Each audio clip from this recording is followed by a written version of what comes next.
Hello friends, welcome back to my YouTube channel grow with Raj.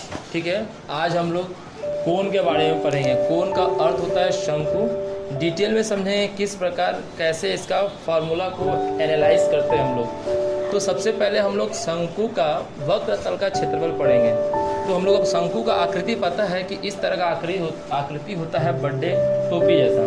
ठीक है, इस आकृति को हम लोग बोलते हैं कोन। तो अगर मान के चलो से नीचे का भाग देखो, सर्कल है, मतलब एक वृत्त है। ध्यान सुनिएगा, एक वृत्त है और वृत्त का ये हिस्सा कट जाएगा तब जाके मेरा कोन बनता है। मतलब ये हिस्सा से कोई मतलब नहीं रहेगा हमको। ठीक है, तभी तो ये फोल्ड होगा ना। एक पेपर को फोल्ड करोगे तो ये हिस्सा ऑलरेडी कट जाएगा। अगर एक पूरा सर्कल को कट करेंगे ना हम लोग ना, तो पूरी तरह से ये नीचे का नहीं बनेगा। लेकिन जब ये कट करेंगे, ऐसे फोल्ड घुमाओगे, देखो पूरा ऊपर का भी चीज आ जाएगा। तो ये आकृति कट करते हैं तो हम लोग का बनेगा ऐसा। तो ऐसा बनेगा तो ये एक वृत्त है, इसको हम लोग मान लेंगे अर्धव्यास। और ये एंगल को हम लोग कुछ मान लेते हैं ABC, हम थीटा माने हुए हैं।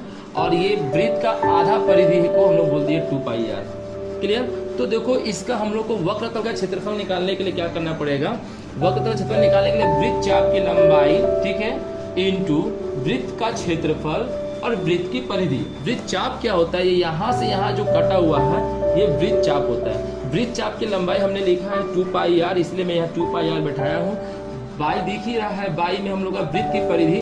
वृत्त की परिधि में हम लोग बता दिया था फॉर्मूला होता है 2πr। यहाँ पे r क्या है? l है, इसीलिए 2πl लिए हैं।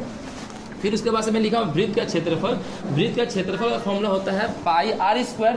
यहाँ पे r क्या है? l है, इसीलिए πl²। इस सभी को हम कट किए हैं तो मेरा आ गया है πrl। इस प्रकार मेरा शंकु का वक्र तल का क्षेत्रफल एनालाइज हुआ। अब हम लोग समझेंगे पाई क्या होता है। पिछला वीडियो में बता चुका हूँ। पाई का मतलब होता है 22/7 अर्थात 3.14 लगभग होता है। ठीक है, 3.14 लगभग, मतलब ये कंप्लीट नहीं माना जाएगा। 3.14 आर का मतलब बता ही चुका हूँ, अर्धव्यास होता है। 2r का मतलब व्यास होता है। अब देखो एल और एच कैसे होगा। एक हम लोग को पाइथागोरस का प्रमेय बहुत सुंदर प्रमेय है, उसमें बताया गया है इस तरह का। ठीक है, जिसको पाइथागोरस प्रमेय का अकॉर्डिंग ये एच होता है, ये बी होता है और ये हम लोग का पी होता है। तो हम लोग का कोन में इस तरह का आकृति बन जा रहा है। दिखा रहा हूँ मैं ब्लू प्रिंट से करके। कोन में देखो इस तरह का आकृति बना हुआ है। ये है इस तरह का, जो पाइथागोरस को हम लोग को फॉर्मेट में बन जा रहा है। तो जब ये आकृति बन गया है, बस फर्क ये है कि ये एच को यहाँ पे हम लोग को अक्रॉस जा रहा है ना, तो इसको हम लोग लीनियर हाइट मान लेंगे, मतलब कि तिर्यक ऊंचाई। और ये परपेंडिकुलर हम लोग का मेन ऊंचाई, मतलब कि मूल ऊंचाई हो जाएगा, हाइट हो जाएगा। और ये अर्धव्यास इसीलिए यार, इसीलिए मैं यहाँ पे एल का मतलब लिखा हूँ तिर्यक ऊंचाई, इंग्लिश में लीनियर हाइट होगा और इसका होगा मूल ऊंचाई। ठीक है, तो इस हिसाब से पाइथागोरस के अकॉर्डिंग हमारा इसका स्क्वायर इन दोनों का स्क्वायर के एडिशन के बराबर होगा। अर्थात अगर इसका स्क्वायर करेंगे और इन दोनों का स्क्वायर करेंगे तो इन दोनों को जोड़ेंगे तो वैल्यू बराबर होगा। यदि यहाँ से एल निकालना होगा तो अंडर स्क्वायर को उधर भेजेंगे, अंडर रूट हो जाएगा, इन दोनों का स्क्वायर रहेगा। तो अगर सेम चीज़ अगर एच निकालना होगा, देखो एच निकालने के लिए आर इधर भेजना होगा, आर के आगे प्लस है, इधर आते ही माइनस हो जाएगा। ठीक है, जब माइनस हो जाएगा तो अंडर रूट L² - R²। फिर उसी प्रकार से आर का भी मान निकालेंगे तो अंडर रूट L² - H²। अगर थोड़ा सा फनी में समझेंगे तो इन तीन इस डायग्राम में सबसे बड़ा मेरा ये होता है भुजा लाइन। तो ये बड़ा है, ये दोनों बाकी छोटा होता है। तो हमको ध्यान में रखना है कि बड़ा का अगर मान निकालना होगा तो दोनों छोटा को जोड़ के स्क्वायर करेंगे, छोटा का निकालना होगा तो बड़का से घटा देंगे। सिंपल भाषा में है। इस प्रकार हम लोग का शंकु का वक्र तल का क्षेत्रफल हम लोग एनालाइज कर चुके हैं। अब हम लोग जानेंगे शंकु का समग्र तल का क्षेत्रफल क्या होता है। शंकु का वक्र तल का क्षेत्रफल होता है πrl होता है। और समग्र तल मतलब नीचे वाला जो आकृति जो गोल सा दिख रहा है उसमें एक ढक्कन लग जाएगा। तो ढक्कन का आकार क्या होगा? नीचे का आकृति क्या दिख रहा है?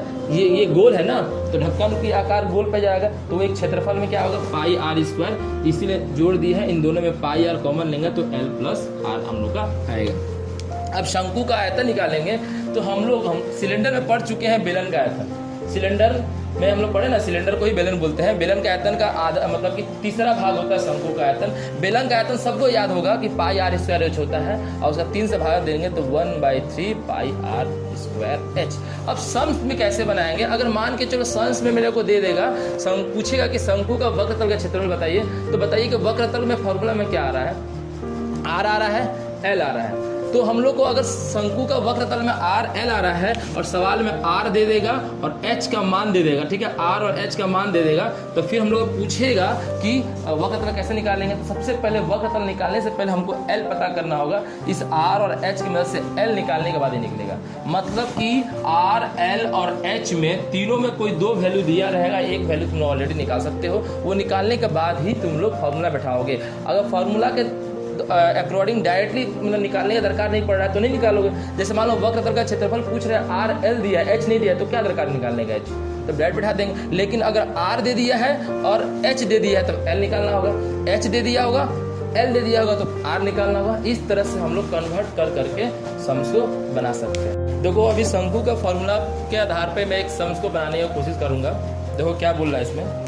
सबसे पहले इस सम्स को बनाने के लिए हम लोग देखेंगे कि इसमें क्या पूछ रहा है। इसमें देखो शंकु का समग्र तल और आयतन पूछ रहा है। तो समग्र तल का अगर हम लोग फार्मूला देखें तो समग्र तल फार्मूला क्या बताए थे, पाई आर ब्रैकेट में आर प्लस एल, और आयतन का फार्मूला बताए थे पाई आर स्क्वायर एच बाई में 3, ये था ना। तो अब देखो कि ये तो हमसे पूछ दिया है, क्या दिया है वो निकालेंगे। दिया है हमारा एच, एच कितना दिया है, देखो यहाँ पे 6 सेंटीमीटर दिया है, और एल कितना दिया है 10 सेंटीमीटर। तो अगर एच और एल दिया हुआ है तो क्या ये निकल सकता है? नहीं। क्यों नहीं निकलेगा? क्योंकि यहाँ पे आर गायब है।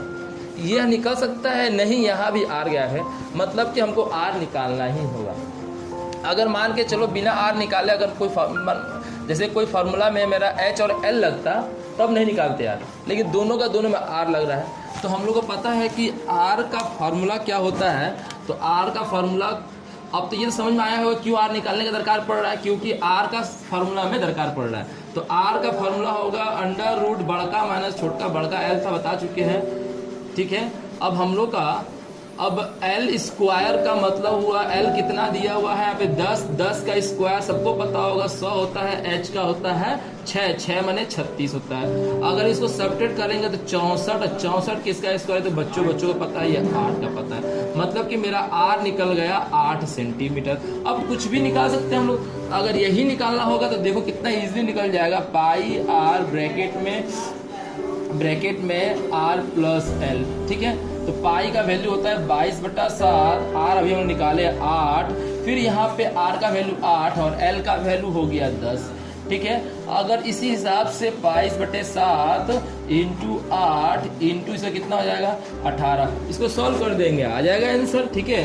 22 को 8 को 18 को गुणा करके 7 से भागा दे देंगे। उसी प्रकार लेकिन हाँ देखो ये हमको क्या निकाला है, ये हम लोग का समग्र तल का क्षेत्रफल है तो यूनिट लिखेंगे सेंटीमीटर स्क्वायर। अब अगर आयतन निकालना हो तो आयतन का फॉर्मूला होता है पाई आर स्क्वायर एच बाई में 3। पाई का वैल्यू होता है 22/7, 3 के साथ ये नीचे हो जाएगा। आर का वैल्यू है कितना देख लो यहाँ पे 8 है, तो 8 इंटू 8, और एच का वैल्यू हम लोग को पता है 6, ठीक है। जो कटेगा काटते चलेंगे, 3 से कट गया 2 बार में, फिर ऊपर में बच गया 22 इंटू 8 इंटू 8 दूना 16/7। इसको सॉल्व कर देंगे तो निकल जाएगा आयतन, इसका यूनिट हो जाएगा सेंटीमीटर क्यूब। मतलब कि क्षेत्रफल का आयतन के लिए हम लोग बोलेंगे इस वर्ग इकाई, और आयतन के लिए बोलेंगे घन इकाई, ठीक है। इस पे हम एकदम ध्यान देना है आप लोगों को। इस तरह से किसी भी प्रकार का सम्स आएगा हम लोग को, अगर आर एच एल का फर्क समझ जाएंगे तो कोई भी सम्स हार्ड नहीं है, सब का सब बहुत ही इजी है। इस तरह से शंकु को हम लोग यहाँ पे समाप्त करते हैं।